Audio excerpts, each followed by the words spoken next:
तो हेलो दोस्तों, कैसे हैं आप लोग? उम्मीद करते हैं बहुत अच्छे होंगे और अपनी पढ़ाई को बहुत ही ज़बरदस्त तरीके से कर रहे होंगे। तो आज हम लोग आपके लिए लेकर आए हैं मैथ के टॉप 20 क्वेश्चन, जो एकदम सरल तरीके से आपको बताए जाएंगे। ठीक है, जो आपके air force, Y group, SSC GD, RRB, NTPC और अन्य बहुत सारे ऐसे एग्जाम हैं जहां पर मैथ पूछा जाता है और आपको ये काम देगा।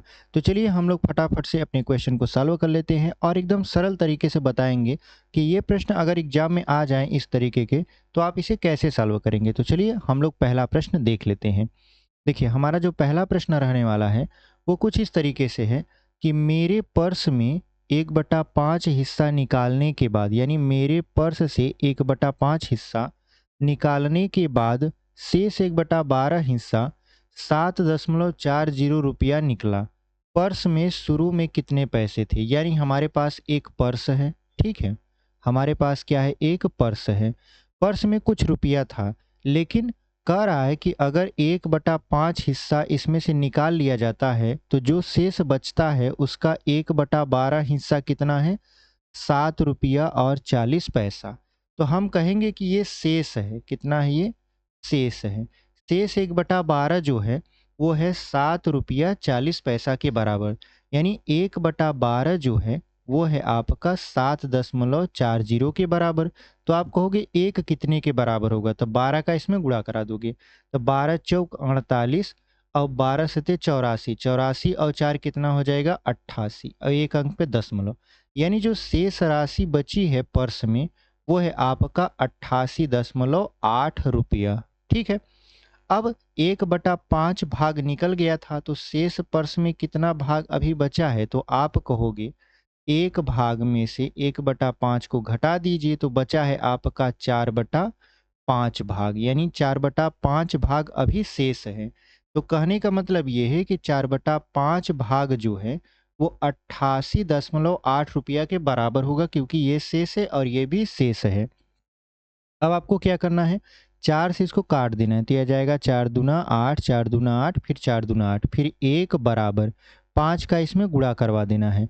तब 5 दूनी 10, फिर 5 दूनी 10 और 1 11 और 5 दूनी 10 और 1 11। ठीक है, और यहाँ पर क्या हो जाएगा? एक अंक पर दशमलव। तो कुल मिला जुला के शुरू में हमने माना कि शुरू में अगर पर्स एक भाग था तो उसमें कितना रुपया होना चाहिए? 111 रुपया होना चाहिए। तो ऑप्शन नंबर सी देख रहे हैं हमारा 111 दिया है और वही आपका क्या हो जाएगा? सही उत्तर हो जाएगा। तो चलिए बढ़ते हैं आगे। देखिए, अगला जो हमारा प्रश्न है बहुत ही प्यारा है। कह रहा है कि दो संख्याओं का एलसीएम 48 है। संख्याएं 2:3 के अनुपात में हैं, तो संख्याओं का योग बताइए। तो देखिए, जो लसा होता है, मान लेते हैं पहली संख्या और यहाँ पर दूसरी संख्या। तो पहली संख्या मानेंगे 2x, दूसरी संख्या मानेंगे 3x। अगर हम इसका एलसीएम निकालें तो 3 दूना कितना हो जाएगा? 6x, और ये किसके बराबर दिया है? 48 के। तो 6 अट्ठे 48, यानी x बराबर कितना हो जाएगा? 8। अब x की वैल्यू आपको पता चल गई, तो पहली संख्या कितना है? पहली संख्या है 2x और दूसरी संख्या है आपका 3x। यहाँ पे 2 गुणे 8 हो जाएगा 16, और यहाँ पर हो जाएगा 3 गुणे 8, ये हो जाएगा 24। इनका योग पूछ रहा था तो जोड़ दीजिए। तो 24 और 16 कितना हो जाएगा? तो आप कहोगे 40। इसका मतलब ये है कि जो संख्याओं का योग होना चाहिए वो 40 होना चाहिए। तो ऑप्शन नंबर सी में 40 दिया है और वही आपका आंसर हो जाएगा। अगला सवाल देखिए, अगला जो हमारा सवाल है वो कह रहा है कि एक दुकानदार अपनी वस्तुएं लागत मूल्य पर बेचता है, लेकिन एक दोषपूर्ण संतुलन का उपयोग करता है। दोषपूर्ण संतुलन का मतलब होता है दोषपूर्ण तुला का उपयोग, यानी तराजू जो है उसके पास वो दोषपूर्ण है। कह रहा है जो 1000 ग्राम को 800 ग्राम दिखाता है, वास्तविक लाभ प्रतिशत क्या है? यानी समझिए, दुकानदार जो है वो आपको कहता है कि हम आपको 1000 ग्राम दे रहे हैं, लेकिन वास्तव में वो कितना दे रहा है आपको? 800 ग्राम, क्योंकि जो अब उसका तराजू है उसमें वो क्या कर रहा है? आपका संतुलन बना नहीं पा रहा है, दोषपूर्ण संतुलन है। तो कितने का घाटा है आपको लगा? यानी आपको घाटा लगा 200 ग्राम का। ठीक है, 1000 में से 800 घटा दिए 200 ग्राम का, और 200 ग्राम का उसको फायदा हो गया। तो उसको कितना फायदा हुआ? तो 200 ग्राम गुणे 100 बटे, अब वो बेच कितने पर रहा है आपको? 800 पर। बता रहा है 1000 पर, लेकिन बेच रहा है 800 ग्राम। तो 2 चौक 8 और 4 25 हम 100, तो कितने का लाभ हुआ उसको? 25% का लाभ हुआ। तो ऑप्शन नंबर बी में देख रहे हैं हमारा 25% दिया है और वही आपका क्या हो जाएगा? सही उत्तर हो जाएगा। चलिए बढ़ते हैं आगे। देखिए, अगला जो हमारा सवाल है वो कह रहा है कि एक आदमी 6 घंटे तक 5 किलोमीटर प्रति घंटा की गति से और 12 घंटे तक 4 किलोमीटर प्रति घंटा की गति से चलता है। उसकी औसत गति क्या है? देखिए, औसत गति यानी एवरेज जो स्पीड होती है, औसत गति का फार्मूला जो होता है वो होता है कुल डिस्टेंस बटा कुल समय। ठीक है, यानी total distance upon total time. तो पूरा जो दूरी है वो हमको निकालना पड़ेगा, क्योंकि देखिए यहाँ पे 6 घंटा और 5 किलोमीटर प्रति घंटा दिया है। इसका मतलब ये है कि दूरी बराबर हमको निकालना पड़ेगा। तो दूरी बराबर होता है चाल गुणित समय, यानी स्पीड इनटू टाइम। तो डी बराबर क्या हो जाएगा यहाँ पर? अगर हम इसको डायरेक्ट निकालें तो 6 गुणे 5 कर देंगे प्लस यहाँ पर हो जाएगा 12 गुणे 4 और बटे कुल समय कितना लगा है? तो 6 घंटा और 12 घंटा कितना हो जाएगा? 18 घंटा। तो यहाँ पर क्या करेंगे हम लोग? अलग अलग भाग करेंगे, यानी 6 गुणे 5 बटा 18 कर देंगे और यहाँ कर देंगे आपका 12 गुणे 4 बटे 18।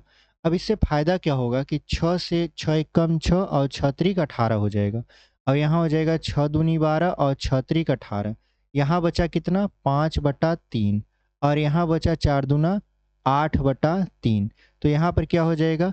8 और 5 13। ठीक है, यहाँ पर कितना हो जाएगा आपका? 8 और 5 13। यहाँ पर 6 घंटा है और 12 घंटा, 12 और 6 कितना हो जाएगा? 18 हो जाएगा। यहाँ पर हो जाएगा आपका, देखिए 6 दूना 12 और 6 त्रिक 18 और 6 एक कम 6, 6 त्रिक 18, यानी यहाँ बचा 5 और यहाँ बच गया आपका 4 दूना 8 और ये 3। तो 8 और 5 कितना हो जाएगा? 13 बटा 3। अब ये हो जाएगा 3 चौक 12, फिर हो जाएगा आपका दशमलव लगा के, फिर 3 चौक 12, फिर 3 चौक 12, ऐसे चलता जाएगा क्योंकि 3 चौक 12 हो गया और यहाँ कितना बच गया? 1। तो हो जाएगा आपका 3 त्रिका 9, यानी 4.33 आएगा। तो यहाँ पे देखिए 43 जो लिखा है यहाँ पे दशमलव यहाँ रहना चाहिए। ठीक है, तो हम लोग क्या करेंगे? ऑप्शन नंबर सी को सही मार देंगे, क्योंकि यही आपका क्या कर रहा है? मैच कर रहा है। तो चलिए हम लोग आगे बढ़ते हैं। देखिए, अगला जो सवाल है हमारा वो कुछ इस तरीके का है कि दो उम्मीदवारों के बीच एक चुनाव में एक को कुल वैध मतों में से 56% मत मिले, 14% में जो मत था वो अमान्य घोषित कर दिया गया। यदि कुल मतों की संख्या 90,000 थी तो दूसरे उम्मीदवार के कुल वैध मतों की संख्या क्या थी? देखिए, दो उम्मीदवार हैं, पहला उम्मीदवार और दूसरा उम्मीदवार। जो पहला उम्मीदवार है वो 56% वोट पाता है, ठीक है, और दूसरे उम्मीदवार को कितना प्रतिशत वोट मिलेगा यही हमसे पूछ रहा है, जबकि कुल मतों की संख्या कितना है? तो आप कहोगे कुल 90,000 मत हैं। ठीक है, तो यहाँ पे कुल कितने मत हैं? 90,000। अब ये हमारा जो 90,000 है उसमें में से कितने प्रतिशत मत ऐसे हैं जो अवैध हो गए? अवैध का मतलब हो गया कि उनको अमान्य कर दिया गया, उनको काउंट नहीं किया गया। तो देखिए, सबसे पहले हम देखेंगे कि अगर हमारे पास 100% मत हैं, ठीक है, उसमें में से 14% मत ऐसे हैं जिनको काउंट नहीं किया गया। तो कितने ऐसे मत हैं जिन्हें काउंट किया गया? तो आप कहोगे ये हो जाएगा आपका 86%। आप 100 में से 14 को घटा दिए, ठीक है। अब ये 86% मत जो हैं उन्हें काउंट किया जाता है। अब इन्हीं 86% मत में अब पहले हम लोग देखेंगे कि कितना वैध मत बचा है, यानी वैध मतों की संख्या कितना है। तो 90,000 का हम लोग निकाल लेंगे 86%, मतलब 86/100। डबल जीरो काट देंगे और हो जाएगा 9 छक 54 और यहाँ पे हो जाएगा 9 आठे 72, 72 और 5 कितना हो जाएगा? 77 हो जाएगा, यहाँ पे डबल जीरो, यानी 77,400 मत ऐसे हैं जिन्हें काउंट किया जा सकता है। अब इसमें से जो जीतने वाला उम्मीदवार है वो कितना मत प्राप्त करता है? 56%। अब जो हारने वाला है वो कितना प्राप्त करेगा? तो आप कहोगे कि 44%। कितना प्रतिशत? 44। देखिए कैसे, मान लेते हैं कुल मतों की संख्या 100 थी, 100 में से 56% मत पाने वाला उम्मीदवार जीत गया, तो हारने वाला कितना पाएगा? तो 100 माइनस 56 कर देंगे तो 44 आ जाएगा। अब ये 44% है, 44% को अगर हम संख्या में काउंट करें तो कितना होगा? तो आप कहोगे कुल वैध मतों की संख्या 77,400 में से 44% आप घटा दीजिए, मतलब निकाल दीजिए। तो 00 से 00 कट जाएगा। तो यहाँ पे देखिए इकाई का इकाई में गुणा करिए, 4 चौक 16, यानी इसका इकाई का अंक कितना आ रहा है, 16 आ रहा है, मतलब 6 आ रहा है। तो ऑप्शन में मैच कराइए, केवल एक ही ऑप्शन है, ऑप्शन नंबर डी, जिसका इकाई का अंक 6 है, यानी जो हारने वाला उम्मीदवार था या दूसरा उम्मीदवार था उसको 34,056 वोट मिले। ठीक है, तो ऑप्शन नंबर डी हमारा क्या हो जाएगा, सही उत्तर हो जाएगा। तो चलिए बढ़ते हैं अपने अगले प्रश्न में। देखिए हमारा जो अगला प्रश्न है वो है 6वां। कह रहा है कि यदि एक घन का विकर्ण 2√3 सेंटीमीटर है तो इसका आयतन कितना होगा। तो आप जानते हो कि घन का जो विकर्ण होता है, घन का विकर्ण ये कितना होता है। तो आप देखते हो कि घन का विकर्ण होता है a√3, यानी भुजा √3। विकर्ण दिया है 2√3 बराबर a√3, तो a आपका √3 से √3 खत्म हो गया, a बराबर 2 आ गया। यानी जो घन का विकर्ण है वो 2 है, तो इसका आयतन, यानी जो घन होता है तो घन का आयतन भी होता है, तो घन का आयतन जो होता है वो क्या होता है, भुजा क्यूब, यानी a क्यूब। तो भुजा हमारा है 2, तो 2 का क्यूब कर देंगे तो ये हो जाएगा 8 सेंटीमीटर क्यूब। यानी ऑप्शन नंबर डी देख रहे हैं हमारा 8 दिया है, और वही आपका क्या हो जाएगा, सही उत्तर हो जाएगा। तो चलिए बढ़ते हैं अपने अगले प्रश्न में। देखिए अगला जो हमारा प्रश्न है वो कुछ इस तरीके से है कि एक आयत और एक वर्ग का परिमाप 160 मीटर है। आयत का क्षेत्रफल वर्ग के क्षेत्रफल से 100 मीटर कम है।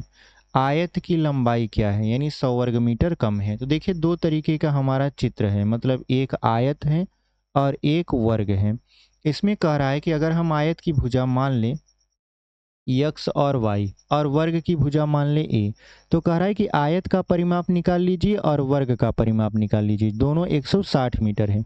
तो आप जानते हो आयत का परिमाप होता है 2 कोष्टक में लंबाई प्लस चौड़ाई, ये हो गया 160, तो 2 से काट दिए इसको, यानी यक्स प्लस वाई बराबर आ गया आपका 80। अब यहाँ पर वर्ग है, वर्ग का परिमाप कितना होता है, तो आप कहोगे कि वर्ग का परिमाप होता है 4 गुणे भुजा, यानी 4a हो गया, ये हो गया 160, तो इसको काट देंगे तो a बराबर हो जाएगा 40, यानी ये जो वर्ग है इसकी भुजा है 40 मीटर। ठीक है, अब कह रहा है कि वर्ग का क्षेत्रफल से 100 वर्ग मीटर कम है, किसका क्षेत्रफल, आयत का। तो आयत का क्षेत्रफल क्या होता है, लंबाई गुणे चौड़ाई। वर्ग का क्षेत्रफल क्या हो जाएगा, तो 40 का स्क्वायर, तो कितना हो जाएगा 1600, क्योंकि वर्ग का क्षेत्रफल होता है भुजा स्क्वायर, तो भुजा है 40, 40 का स्क्वायर कर देंगे 1600। अब 1600 में से अगर हम 100 को घटा देते हैं, क्योंकि देखिए कहा है वर्ग के क्षेत्रफल से 100 वर्ग मीटर कम है, कौन, आयत का। तो यह आयत का क्षेत्रफल यानी एक्स वाई बराबर हमको मिल जाएगा 1500। अब देखिए 1500 का ऐसा खंड कीजिए कि जोड़ने पर हमारा 80 आए और गुणा करने पर कितना आ जाए, 1500 आए। तो आप कहोगे 50 और 30, 50 और 30 को जोड़ देंगे तो 80 आ जाएगा, और अगर इनका हम गुणा करवा देंगे तो 1500 आ जाएगा। तो देखिए 50 जो है वो बड़ा है तो वो हो जाएगा लंबाई, और 30 जो है वो छोटा है तो वो हो जाएगा चौड़ाई। तो यहाँ पे हमसे लंबाई पूछ रहा था आयत का, तो लंबाई कितना हो जाएगा 50 मीटर। तो ऑप्शन नंबर डी देख रहे हैं हमारा 50 मीटर दिया है, और वही आपका क्या हो जाएगा, सही उत्तर हो जाएगा। तो चलिए बढ़ते हैं आगे। देखिए आगे जो है आपका 8वां प्रश्न, वो कह रहा है कि एक 105 मीटर लंबी रेलगाड़ी 60 किलोमीटर प्रति घंटा की चाल से चलती है। 175 मीटर लंबी दूसरी रेलगाड़ी जो 54 किलोमीटर प्रति घंटा की चाल से समान दिशा में चल रही है को पार करने में पहली रेलगाड़ी को कितना समय लगेगा। तो देखिए जब रेलगाड़ियां एक ही दिशा में चलती हैं और एक दूसरे को क्रॉस करती हैं, तो इसकी लंबाई मान लेते हैं L1, इसकी लंबाई मान लेते हैं L2, इसकी जो चाल है वो मान लेते हैं यक्स किलोमीटर प्रति घंटा, और इसकी जो चाल है वो वाई किलोमीटर प्रति घंटा। जब ये एक ही दिशा में चलती हैं तो जो समय होता है t बराबर, वो दोनों लंबाइयों को जोड़ लिया जाता है, क्योंकि आप जानते हो समय बराबर दूरी बटा चाल होता है, और दूरी इसका लंबाई होता है, यानी L1 प्लस L2। उसके बाद समान दिशा में जब कोई वस्तु चलती है तो जिसकी चाल अधिक रहती है उसमें में से छोटी वाली चाल को घटा दिया जाता है, यानी यक्स माइनस क्या कर देंगे, वाई। इसी फार्मूले पे बैठा देंगे, हमारा आंसर आ जाएगा। तो t बराबर क्या हो जाएगा, दोनों रेलगाड़ी की लंबाई तो पहले की है 105 और दूसरे की है 175। उसके बाद क्या हो जाएगा, यहाँ पर पहले की चाल है 60 और दूसरे की चाल है 54।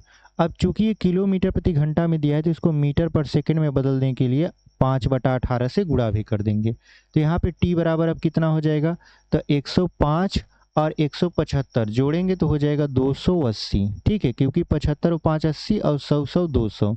और यहाँ पर देखिए 60 में से 54 जाएगा, बचेगा 6 गुणे 5/18। तो यहाँ पे 6 त्रिक कितना हो जाएगा 18। तो t बराबर हो गया आपका कितना 280 गुणे 3/5। अब यहाँ पर क्या करना पड़ेगा, 5 से काटेंगे इसको तो क्या हो जाएगा 5 पचे 25 और 5 छक 30 हो जाएगा। तो t बराबर कितना आ गया, तो 6 त्रिक 18 और 3 पचे 15 और एक कितना हो जाएगा 16। अब ये सेकंड में आया है, ठीक है, ये किस में आया है सेकंड में, लेकिन इसको हमको मिनट में बदलना है तो इसको में हमसे 60 से क्या करना पड़ेगा भाग करना पड़ेगा। तो हम जब इसमें 60 से भाग करेंगे तो 6 दूना कितना हो जाएगा 12, यानी 2 मिनट आएगा। अब देखिए 60 से यहाँ भाग करके आपको दिखाते हैं कि कितना आएगा। तो 168 भागे हो जाएगा आपका यानी 60, तो हो जाएगा आपका 6 दूना 12 यानी 120 और कितना बचा यहाँ पर 48। तो यहाँ पे हो जाएगा 2 मिनट 48 सेकेंड। कितना हो जाएगा 2 मिनट 48 सेकेंड। तो ऑप्शन नंबर बी में आप देख रहे हो 2 मिनट 48 सेकेंड दिया है और वही आपका क्या हो जाएगा सही उत्तर हो जाएगा। तो चलिए बढ़ते हैं अगला सवाल। देखिए अगला जो सवाल है वो कह रहा है कि एक गांव में 60% परिवारों के पास एक गाय है, 30% परिवारों के पास एक भैंस है और 15% परिवारों में से प्रत्येक के पास एक गाय और एक भैंस दोनों हैं। गांव में कुल 960 परिवार रहते हैं, तो कितने परिवारों के पास गाय या भैंस नहीं है।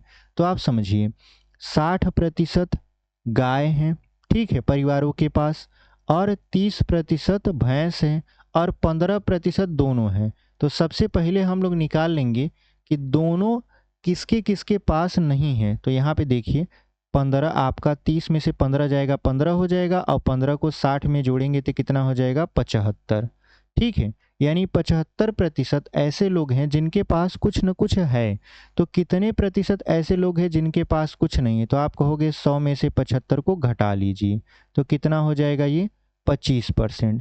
अब कह रहा है कि कुल 960 परिवार हैं, 960 परिवार में अगर हम क्या निकाल दें 25% निकाल दें तो हमारा पता चल जाएगा। ये जो 25% आया है ये वो प्रतिशत है जिनके पास न तो गाय है न तो भैंस है। तो 25 चौका 100 और यहाँ पर हो जाएगा 4 से काटेंगे तो 4 दूना 8 और 4 चौक 16, यानी 240 परिवार ऐसे हैं जिनके पास न तो गाय है और न तो भैंस है। ठीक है, तो ऑप्शन नंबर बी में देख रहे हैं हमारा 240 है, वही आपका क्या हो जाएगा सही उत्तर हो जाएगा। ये देखिए अगला जो सवाल है वो कह रहा है कि 135, 171 और 192 का महत्तम समापवर्तक ज्ञात कीजिए। देखिए मस क्या होता है, यानी महत्तम, HCF बोलते हैं इसको इंग्लिश में, हाईएस्ट कॉमन फैक्टर।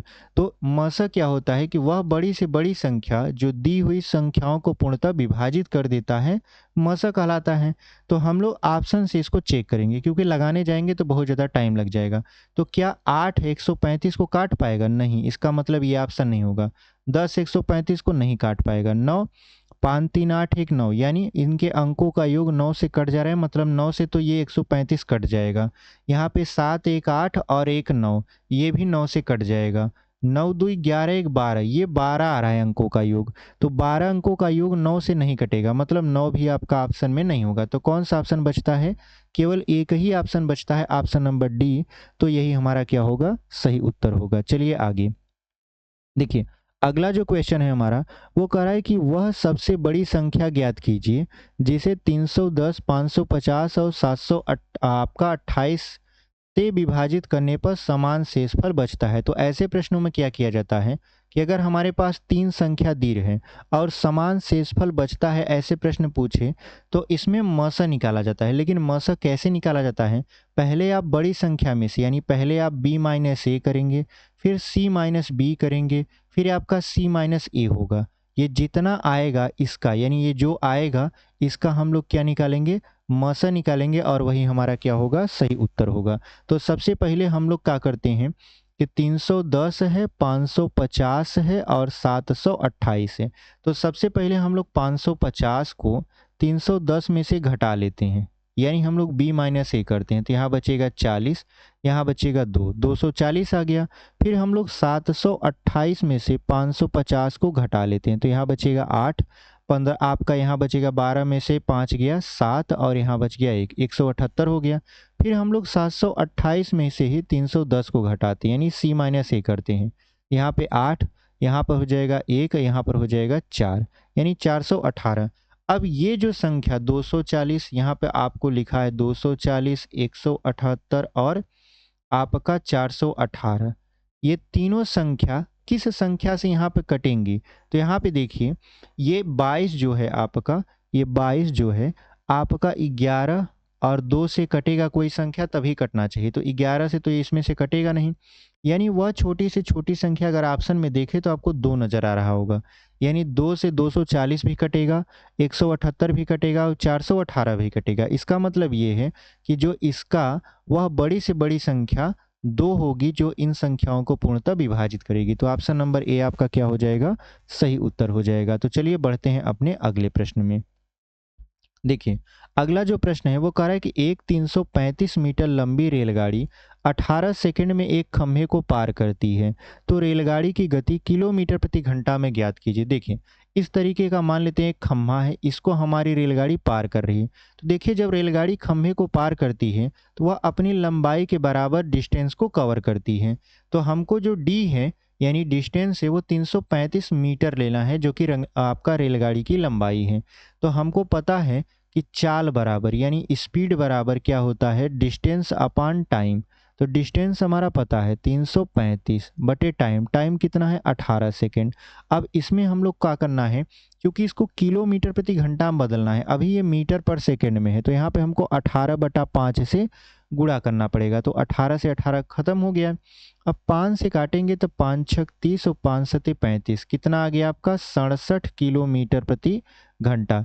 यानी उस रेलगाड़ी की जो लंबाई है मतलब वो 335 मीटर है और 18 सेकंड में वो पार करती है खंभे को, तो उसकी जो चाल होनी चाहिए वो 67 किलोमीटर प्रति घंटा होनी चाहिए। तो ऑप्शन नंबर ए में देख रहे हैं 67 किलोमीटर प्रति घंटा दिया है और वही आपका क्या हो जाएगा? सही उत्तर हो जाएगा। अगला क्वेश्चन देखिए, कह रहा है 7 पुरुष, ये कार्य और समय का सवाल है, ठीक है। कह रहा है 7 पुरुष या 10 महिलाएं 10 दिनों में 100 मीटर की दीवार बना सकते हैं। 600 मीटर की दीवार बनाने में 400 पुरुषों और 20 महिलाओं को कितने दिन लगेंगे? तो सबसे पहले आप समझिए 7 पुरुष बराबर या का मतलब जब कहे तो आप समझ जाइए कि या 7 पुरुष काम करेंगे या उनकी जगह 10 महिलाएं काम करेंगी, यानी जो 7 पुरुष हैं वो 10 महिला के क्या है? बराबर हैं। तो आप कहोगे कि एक पुरुष कितनी महिला के बराबर है?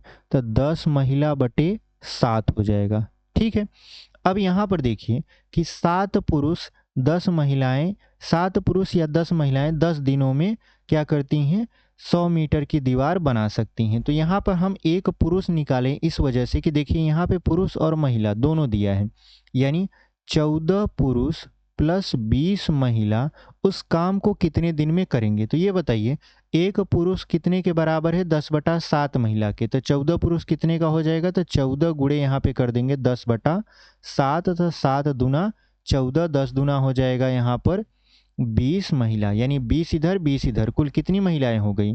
40 महिला हो गई। यानी 14 पुरुष और 20 महिला को अगर केवल महिला मान लिया जाए तो कितनी महिलाएं हो जाएंगी?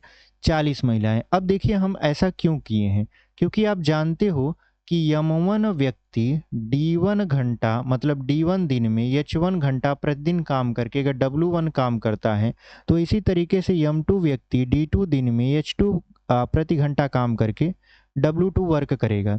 यम1 मतलब कितनी महिलाएं हैं? यहाँ 10 महिलाएं हैं, तो हम 7 नहीं ले रहे हैं क्योंकि 7 को हम पहले ही महिला में कन्वर्ट कर चुके हैं। 10 महिलाएं जो हैं वो 10 दिन में काम करती हैं, घंटा नहीं दिया इसलिए उसको हम छोड़ देंगे। कितना काम कर देती हैं? 100 मीटर का। और यम2 मतलब 40 महिला, इधर भी महिला है और इधर भी महिला है, इसीलिए हम ये जो पुरुष था उसको गायब कर दिए, महिला केवल लाए। D2 घंटा यानी D2 दिन में कितना दिन है? तो वही हमसे पूछ रहा है, यानी डी हमसे पूछ रहा है। उसके बाद ये जो घंटा दिया है वो नहीं दिया है तो इसको ऐसे छोड़ देंगे, मान लेते हैं यहाँ 1 लिख दिए। उसके बाद W2 मतलब क्या हो जाएगा 600। यहाँ पे डबल जीरो कट गया, यहाँ पर एक जीरो से एक जीरो कट गया। फिर यहाँ पर क्या हो जाएगा, 4 से काटेंगे तो हो जाएगा यहाँ पे 2 और यहाँ पर हो गया 5, और 2 से काटेंगे 6 को 3, और 3 और 5 का आपस में गुणा करा देंगे तो D बराबर कितना निकल कर आया, 15 दिन। इसका मतलब ये है कि 14 पुरुष और 20 महिला उस काम को कितने दिन में कर पाएंगे, तो 15 दिन में। तो ऑप्शन नंबर डी देख रहे हैं हमारा 15 दिन दिया है, और वही आपका क्या हो जाएगा, सही उत्तर हो जाएगा। तो चलिए बढ़ते हैं अपने अगले प्रश्न में। देखिए हमारा जो अगला प्रश्न है वो कह रहा है कि यदि 120 व्यक्ति प्रतिदिन 6 घंटे कार्य करके एक कार्य को 16 दिनों में पूरा कर सकते हैं, तो 64 व्यक्तियों को प्रतिदिन कितने घंटे काम करना चाहिए ताकि उसी कार्य को 15 दिनों के भीतर पूरा किया जा सके। तो हमने आपको अभी फार्मूला बताया कि यम1 व्यक्ति H1 घंटा प्रतिदिन काम करके D1 दिन में किसी काम को पूरा करता है, तो उसी काम को यम2 व्यक्ति H2 घंटा प्रतिदिन काम करके D2 दिन में पूरा कर लेगा, तो इनके काम आपस में बराबर होंगे। तो यहाँ पे देखिए 120 व्यक्ति कितने घंटे काम करते हैं, 6 घंटा, कितने दिन में पूरा करते हैं, 16 दिन में। अब कह रहा है 64 व्यक्ति जो हैं वो प्रतिदिन कितने घंटे काम करेंगे, यानी H2 पूछ रहा है, और कितने दिन में, तो 15 दिनों में काम खत्म हो जाएगा। तो यहाँ पे देखिए आप इसको काटेंगे तो हो जाएगा 8 अठाई 64, और यहाँ पर हो जाएगा 8 से काटेंगे, 8 एक कम 8, 8 पंच 40, तो 15 से 15 खत्म, 8 दूना 16, तो 6 दूना कितना हो जाएगा, 12 घंटा। यानी वो लोग प्रतिदिन 15 दिनों तक 12-12 घंटे काम करेंगे, तब जाकर वो काम पूरा होगा। तो ऑप्शन नंबर सी देख रहे हैं हमारा 12 घंटा दिया है, और वही आपका क्या हो जाएगा, सही उत्तर हो जाएगा। तो चलिए बढ़ते हैं अपने अगले प्रश्न में। देखिए अगला जो प्रश्न है वो बेईमान दुकानदार से है, ठीक है। बेईमान दुकानदार क्या करता है, अपने क्रय मूल्य पर सामान बेचने का दावा करता है, लेकिन प्रत्येक किलोग्राम के लिए 960 ग्राम का वजन गलत वजन बाट, यानी कि आपका गलत वजन जिसको हम लोग बोलते हैं बाट का उपयोग करता है। उसका लाभ प्रतिशत क्या है, यानी देखिए तराजू है इस तरीके का, तराजू में दोनों तरफ क्या करता है, वो कहता है कि देखिए हम आपको 1 किलोग्राम दे रहे हैं, यानी 1 केजी दे रहे हैं, लेकिन वो करता क्या है कि उस 1000 ग्राम की जगह वो 960 ग्राम ही आपका तौलता है। क्यों, क्योंकि वो क्या करता है, बेईमान दुकानदार है, और गलत वजन यानी गलत जो ये ऊपर बाट रखे होते हैं वो गलत बाट आपको दिखा रहा है, और बता रहा है कि 960 को 1000, ठीक है। तो बताना है कि उसको कितना लाभ होगा।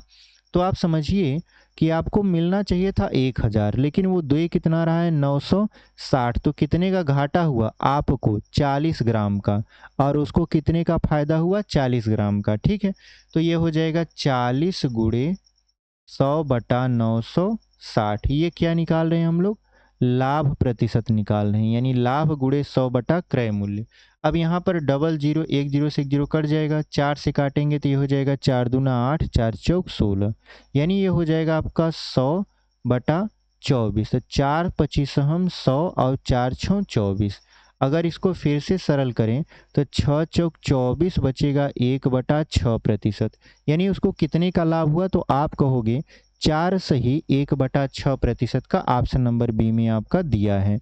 चलिए आगे अगला जो हमारा प्रश्न है वो कह रहा है किराने वाले को क्रमशः 15 रुपया प्रति किलो और 20 रुपया प्रति किलो की कीमत वाली दो प्रकार की दालों को किस अनुपात में मिलाना चाहिए ताकि 16.50 रुपया प्रति किलो की कीमत वाली दालों का मिश्रण प्राप्त किया जा सके। तो मिश्रण का सवाल है, बहुत ही आसानी से ये लगेगा।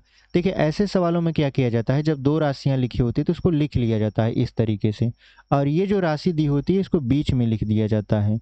अब क्या करना है, यहाँ से इस तरीके से इसको घटाना है। 20 में से 16.5 घटाएंगे तो कितना हो जाएगा, यहाँ 5 हो जाएगा, यहाँ बचेगा 3, और अगर इसमें से घटाएंगे 16.50 में से 15 घटाएंगे तो कितना मिलेगा, तो आप कहोगे कि ये मिल जाएगा 5, यहाँ 0 और यहाँ पर 1, ठीक है।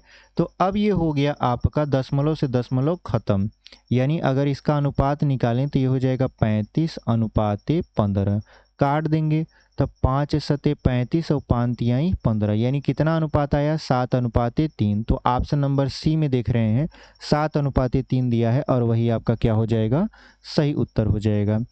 अगला प्रश्न हमारा ये है कि एक वस्तु को 480 रुपये में बेचने पर एक व्यक्ति को 10% की हानि होती है। यानी अगर वो 480 रुपया में बेचता है तो 10% का क्या होता है, लॉस होता है। उसे इसे किस कीमत पर बेचना चाहिए ताकि वह 20% का लाभ कमाए। तो सबसे पहले इसका क्रय मूल्य निकालते हैं। देखिए क्रय मूल्य बराबर क्या होता है, विक्रय मूल्य गुणित 100/100 माइनस हानि। ठीक है, और अब हम निकालेंगे क्रय मूल्य। तो ये हो जाएगा 480 गुणे 100 बटे में हो जाएगा यहाँ पर 90। ठीक है, अब इसको काट देते हैं। ठीक, एक जीरो से एक जीरो काट देंगे और के बराबर कितना हो जाएगा, तो आप कहोगे कि इसको काट दीजिए 3 से। 3 एकम 3, तीछक 18 और यहाँ पर हो जाएगा 100 और 3 त्रिका 9, यानी कुल मिला जुला के 1600 और बटा हो जाएगा 3 रुपया। ये इसका क्रय मूल्य है। अब कह रहा है कि वह इसे किस कीमत पे बेचे ताकि 20% का लाभ हो। तो अब लाभ प्रतिशत बराबर कितना हमको पता होना चाहिए। तो यहाँ पे हो जाएगा 1600/3 गुणे, अब यहाँ पर हो जाएगा 120/100। अब ये क्या कर रहे हैं, हम लोग विक्रय मूल्य निकाल रहे हैं। ठीक है, तो यहाँ पे हो जाएगा 3 चौक 12 यानी 40 हो जाएगा, डबल जीरो से डबल जीरो काट देंगे तो 16 चौका 64 यानी 640 रुपया में अगर वो इस वस्तु को बेचे तो उसको 20% का लाभ होगा। तो ऑप्शन नंबर ए में ही देख रहे हैं 640 रुपया दिया है, वही आपका क्या हो जाएगा, सही उत्तर हो जाएगा। चलिए बढ़ते हैं अपने अगले प्रश्न में। हमारा जो अगला प्रश्न है वो कह रहा है कि एक कार्यशाला में श्रमिकों का औसत मासिक वेतन 8500 रुपया है। यदि 7 श्रमिकों का औसत मासिक वेतन 10,000 रुपया है और शेष का औसत मासिक वेतन 7800 रुपया है तो कार्यशाला में श्रमिकों की संख्या। तो सबसे पहले मान लीजिए श्रमिकों की संख्या यन है। ठीक है, अब यन श्रमिकों की संख्या है, कह रहा है एक कार्यशाला में श्रमिकों का औसत मासिक वेतन कितना है, आपका 8500 रुपया है। ठीक है, अब यहाँ पर यदि 7 श्रमिकों का औसत मासिक वेतन कितना है, आपका 10,000 रुपया है और शेष का, अब देखिए यहाँ पर अगर हम मान लेते हैं कि कुल यन श्रमिक हैं, ठीक है, जिसमें से एक 7 है तो दूसर का कितना होगा, यन माइनस 7। इस 7 वाले का जो औसत वेतन है वो है आपका 10,000 रुपया और इसका यानी जो शेष वाला है उसका है 7800 रुपया और ये जो पूरा है इसका है 8500 रुपया। तो सबसे पहले योग, योग बराबर क्या होता है, आप जानते हो एवरेज गुणित संख्या होता है। तो योग यहाँ पर हो जाएगा आपका 8500 गुणित संख्या कितना है, यन है, ये पूरे का योग आया है। अब निकालते हैं 7 श्रमिकों का योग, तो कितना हो जाएगा, 10,000 में 7 का गुणा कराएंगे 70,000 हो जाएगा। ठीक है, प्लस अब ये जो बचा हुआ है यानी यन माइनस 7 गुणे 7800, ठीक है, इसका गुणा करवा देंगे तो इधर हो जाएगा आपका कितना, इधर हो जाएगा ये 8500 यन और यहाँ हो जाएगा आपका 70,000 और इधर हो जाएगा गुणा करवा देंगे तो ये हो जाएगा 7800 यन माइनस 7 56 और 7 49, 49 और 5 कितना हो जाएगा 54, क्योंकि 9 5 14 होता है। अब यहाँ पे डबल जीरो लगा देंगे। अब देखिए यहाँ से आपको 8500 में से 7800 को घटाना है तो कितना बचेगा, आप कहोगे 700, क्योंकि आप जानते हो कि 8 और 7 15 होता है। उसके बाद क्या करना है, उसके बाद आपको घटाना है 70,000 में से 54,600, तो कितना इधर कितना बचेगा, 400 बच गया, यानी डबल जीरो, यहाँ 10 में से 6 गया 4 बच गया, यहाँ बचा है 9, 9 में से 4 जाएगा तो बचेगा 5 और यहाँ पे कितना बच जाएगा आपका 6, 6 में से आपका कितना जाएगा 5 जाएगा तो कितना बचेगा 1। इसको काट दीजिए, देखिए डबल जीरो से डबल जीरो काट देंगे, फिर 7 से काटेंगे, 7 एक कम 7, 7 दूना के 14, तो कितना हो गया आपका 12। ठीक है, तो यहाँ पे 12 और उसके बाद यहाँ पर कितना हो जाएगा 12, तो ऐसे हैं और यहाँ पर आपको क्या करना पड़ेगा, यहाँ पर 12 श्रमिक ऐसे हैं जो कि पूरा का पूरा आपका कार्यशाला में श्रमिकों की कुल संख्या है। तो यहाँ पर हमको क्या करना पड़ेगा कि यहाँ पर हमको एक चीज़ निकालना पड़ेगा। देखिए यहाँ पर हम लोग क्या किए हैं कि 7 यहाँ 154 है तो यहाँ पे क्या होना चाहिए 7 दूना 14, यानी एक बार पढ़ा नहीं पढ़ा जाएगा, 2 बार पढ़ा जाएगा। तो यन बराबर कितना आ गया आपका 22, तो श्रमिकों की संख्या कुल कितना हो जाएगा 22 हो जाएगा। Option number C is the right answer. अगला सवाल देखते हैं। देखिए अगला जो हमारा सवाल है वो कह रहा है कि यदि 6 क्रमागत सम संख्याओं का औसत 183 है तो सबसे छोटी संख्या ज्ञात कीजिए। तो देखिए यहाँ पे 6 संख्या पूछा है, एक संख्या, दूसरा, तीसरा, चौथा और पांचवा और छठवां। पहली संख्या यक्स मानते हैं तो आप जानते हो सम संख्या और विषम संख्या में 2 का अंतर चलता है। दूसरी यक्स प्लस 2, तीसरा यक्स प्लस 4, यहाँ पर यक्स प्लस 6, मतलब सभी में 2 जुड़ता जाएगा और यहाँ पे हो जाएगा यक्स प्लस 10। इन सभी को जोड़ दें और बटा क्या कर दें, 6 कर दें, बराबर क्या हो जाएगा, तो 183। इसको जोड़िए तो देखिए अगर इन सभी को हम ऐसे जोड़ दें, ठीक है, तो ये हो जाएगा 6x प्लस, अब यहाँ पर 4 और 2 और 4, 6 6 12, 12 8 20, 20 और 10 कितना हो जाएगा, 30 हो जाएगा और यहाँ बटा 6 है और ये हो जाएगा 183 के 6 से इसको काट दें, 6 से इसको काट दें तो ये 5 बचेगा, यानी x प्लस 5 बराबर हो गया 183। 5 को पक्षांतर कर देते हैं तो x बराबर 13 में से 5 गया 8 बचा, मतलब 178 आ गया। तो आपका जो सबसे छोटी संख्या था उसको हमने यक्स माना था और यक्स की वैल्यू कितना आ गया, 178 आ गया, यानी ऑप्शन नंबर डी हम देख रहे हैं आपका सही उत्तर है। तो चलिए बढ़ते हैं अपने आखिरी और 20वें सवाल में और उम्मीद करते हैं कि आप यहाँ तक सवाल में बने हैं और अगर बने हुए हैं तो चैनल को ज़रूर सब्सक्राइब करिए और वीडियो पर नए हैं तो आप वीडियो को लाइक करके हमें मोटिवेट करें कि आपके लिए हम ऐसे ही बहुत अच्छे अच्छे प्रश्न लेकर आते रहें जो आपके एग्जाम में बहुत अच्छे तरीके से काम आएगा। तो देखिए हमारा जो आखिरी प्रश्न है वो कह रहा है कि छात्रों की एक कक्षा में 70 छात्र गणित में उत्तीर्ण हुए और 60 छात्र रसायन विज्ञान में उत्तीर्ण हुए और 20 छात्र दोनों विषयों में उत्तीर्ण हुए। तो दोनों विषयों में उत्तीर्ण न होने वाले विद्यार्थियों की संख्या, तो ऐसे में क्या किया जाता है कि फार्मूला लगता है 100 माइनस ए प्लस बी माइनस सी। ए क्या है, किसी एक विषय में उत्तीर्ण हुआ, बी दूसरे में और सी दोनों में। तो यहाँ पे हो जाएगा 100 माइनस ए का मतलब होता है 70 और यहाँ बी 60 और यहाँ पर हो जाएगा ये 20। तो आप जानते हो कि 60 में से 20 जाएगा कितना बचेगा, तो 60 में से 20 जाएगा 40 बच जाएगा। अब यहाँ पर क्या करता है कि 70 छात्र गणित में उत्तीर्ण हुए हैं और 60 छात्र क्या हुए हैं रसायन विज्ञान में और 20 दोनों में हुए हैं। तो यहाँ पे हो जाएगा 70 प्लस यहाँ पे कितना हो जाएगा 40। अब इसको जोड़ेंगे तो हो जाएगा 110। ठीक है, यहाँ पे क्या, अरे यहाँ पर देखिए छात्रों की एक कक्षा में 70 छात्र गणित में उत्तीर्ण हुए हैं और 60 छात्र रसायन विज्ञान में उत्तीर्ण हुए हैं और 20 छात्र दोनों विषयों में उत्तीर्ण हुए हैं। तो दोनों विषयों में उत्तीर्ण न होने वाले विद्यार्थियों की संख्या, तो इस स्थिति में हमको क्या करना पड़ता है, यहाँ पे देखिए थोड़ा सा इसमें सवाल में क्या था, मिस्टेक था। यहाँ पर जो छात्रों की लिखा है यहाँ पर रहेगा 150 छात्रों की, ठीक है। तो यहाँ पे जो हम 100 लिखे हैं वो कितना हो जाएगा, 150 हो जाएगा। तो यहाँ पे हमारा आया था 110, तो 150 में से हमको 110 को घटा देना है, यहाँ 100 नहीं रहेगा क्योंकि हमारा जो क्वेश्चन था उसमें 150 छात्र होने चाहिए, उसको हम लिखना भूल गए थे। तो यहाँ पे हो जाएगा 150 में से 110 घटा देंगे तो आ जाएगा 40, यानी 40 छात्र ऐसे हैं जो कि दोनों विषयों में पास नहीं होते हैं। तो ऑप्शन नंबर डी देख रहे हैं हमारा 40 दिया है और वही आपका क्या हो जाएगा, सही उत्तर हो जाएगा। तो उम्मीद करते हैं आपको हमारे ये जो 20 प्रश्न हैं बहुत अच्छे तरीके से समझ में आया है और हम इसी तरीके के प्रश्न आपके लिए लेकर आते रहेंगे। और आप चैनल पर नए हैं तो चैनल को सब्सक्राइब कर दीजिए, वीडियो पसंद आएगी तो लाइक कर दीजिएगा और अपने दोस्तों तक भी इसे शेयर कर दीजिएगा। तो मिलते हैं आपसे एक अगले वीडियो में, तब तक के लिए धन्यवाद।